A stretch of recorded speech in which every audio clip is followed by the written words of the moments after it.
দেখতে দেখতে আমার স্বপ্নের প্রতিষ্ঠান হ্যামিলি ফ্যাশন হাউসের অফিস রুমটা যেন পরিপূর্ণ একটা রূপ পাচ্ছে। ফাইনালি নিজেদের ছোট্ট একটা অফিস রুম হলো, যে জায়গা কিনা আমরা নিজেরাই তৈরি করেছি। আপনাদের অনেকেরই রিকোয়েস্ট ছিল যে আপু তুমি তোমার বাসার ওয়ালে যে ওয়ালপেপার লাগিয়েছো সেই ওয়ালপেপার সম্পর্কে ডিটেলস আমাদের একটা ভিডিও দিও। তো আজকের ভিডিওটা যদি সম্পূর্ণ দেখেন তাহলে অবশ্যই ওয়ালপেপার সম্পর্কে কিছুটা হলেও আপনাদের ধারণা হবে, কত টাকা খরচ পড়ে একটা রুমের জন্য বা কোথা থেকে এই ওয়ালপেপার গুলো কালেক্ট করবেন সেই সম্পূর্ণ ডিটেলসে থাকবে আজকের ভিডিও। নিজেদের একটা ব্যবসা প্রতিষ্ঠান হবে এটা নিয়ে স্বপ্ন দেখা যতটা সহজ, নিজের একটা ব্যবসা প্রতিষ্ঠান তৈরি করা তার থেকে অনেক বেশি কঠিন। এই যে আমরা দুই হাজবেন্ড ওয়াইফ মিলে আমাদের অফিসের কাজে ব্যস্ত আছি, বেশ 2-3 দিন হলো আমি ভিডিও আপলোড দিতে পারছি আর আলহামদুলিল্লাহ বলবো এই তো কালকে মাত্র আমাদের প্রোডাক্ট স্টক করেছিলাম, বাট আজকেই আবার স্টক আউট হয়ে গিয়েছে, যার কারণে আজকে আবার আমাদের প্রোডাক্ট স্টক করতে হবে। এই যে আমার 1 লক্ষ ফলোয়ার্স এর হ্যামিলি ফ্যাশন হাউস, যেটা কিন্তু একদম ভেরিফাই করা, শুধুমাত্র একটি পেজ যেখানে কিনা পাবেন আমার অরিজিনাল প্রোডাক্ট। এই পেজে রয়েছে হাজার হাজার কাস্টমার রিভিউ, যেগুলো কিনা আপনারা দেখে শেষ করতে একদমই পারবেন না। আমি কথা দিচ্ছি যে আপনারা যদি আমাদের প্রোডাক্টটি পারচেজ করেন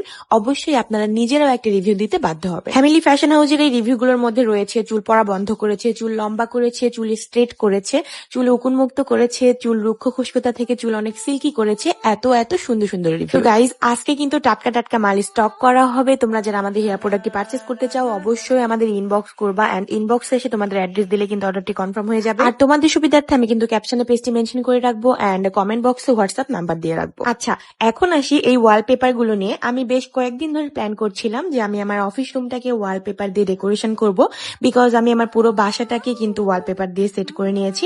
আর এই আমার পুরো বাসার ওয়ালপেপার কিন্তু আমি এই একই পেজ থেকে নিয়ে থাকি। রিয়েলি আমি এই ওয়ালপেপার গুলো ইউজ করে খুবই স্যাটিসফাই। মানে শুধু শুধু রং করে আপনারা কেন যে টাকা নষ্ট করেন আমি এটাই বুঝতে পারি না। আমি নিজেও আগে বাসার নিজের হাতে কষ্ট করে রং করেছি, বাট একটু ঝোল বা একটু পানি কিছু লাগলেই কিন্তু নষ্ট হয়ে যায়। বাট এই ওয়ালপেপার গুলো এতটা পরিমাণ হার্ডি যে আপনার বছরের পর বছর চলে যাবে, আপনার রুমকে সেম যে লুকটা আপনি আগের দিন দিবেন মানে প্রথম দিন দিবেন সেম ওই রকমই থাকবে। আমার পুরো বাসা কিন্তু আমি এই ওয়ালপেপার গুলো চয়েস করে করে সুন্দর করে করে ডেকোরেশন করেছি আমার পুরো বাসাটাতে। তাই অফিস রুম করার সময় ভাবলাম যে আপনাদের সাথে কেন নয় শেয়ার করি, বিকজ আপনারা অনেক বেশি পছন্দ করেন আমার রুম ডেকোরেশন গুলো। যে পেজ থেকে আমি ওয়ালপেপার গুলো কালেক্ট করি সেই পেজ কিন্তু আমি আজকে মেনশন করে দিব, তোমরা যারা নিতে চাও তারা নিয়ে নিতে পারো। এন্ড আমি কিন্তু আমার অফিস রুমের জন্য মানে আমার প্রোডাক্টের সাথে ম্যাচ করে একটা ওয়ালপেপার সিলেক্ট করেছিলাম।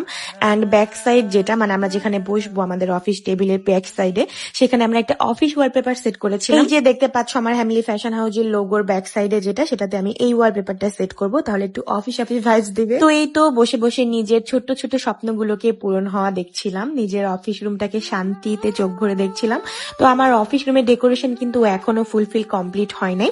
এগুলো করার পর কিন্তু আমি সেলফ করেছিলাম দুই পাশে, আমার জানলার দুই পাশে সেলফ করেছিলাম, যে সেলফে কিন্তু আমি আমার প্রোডাক্ট গুলো সুন্দর করে ডেকোরেশন করে রাখবো। এন্ড হচ্ছে আরো কিছু কিছু প্ল্যান্ট নিয়ে আসবো, যেগুলো দিয়ে কিন্তু আমি আমার অফিস রুমটাকে সুন্দর করে ডেকোরেশন করব। তো নেক্সট কোনো একটা ভিডিওতে কিন্তু আমি আমার অফিস রুমের ফাইনাল লুকটা আপনাদেরকে দেখিয়ে দিব। কিন্তু আজকের ভিডিওতে একটু হলেও কমেন্ট করে যাবেন যে আমার ওয়ালপেপার গুলো আপনাদের কাছে কেমন লেগেছে আর আমার অফিস রুমের ডেকোরেশনটা কেমন হতে চলেছে।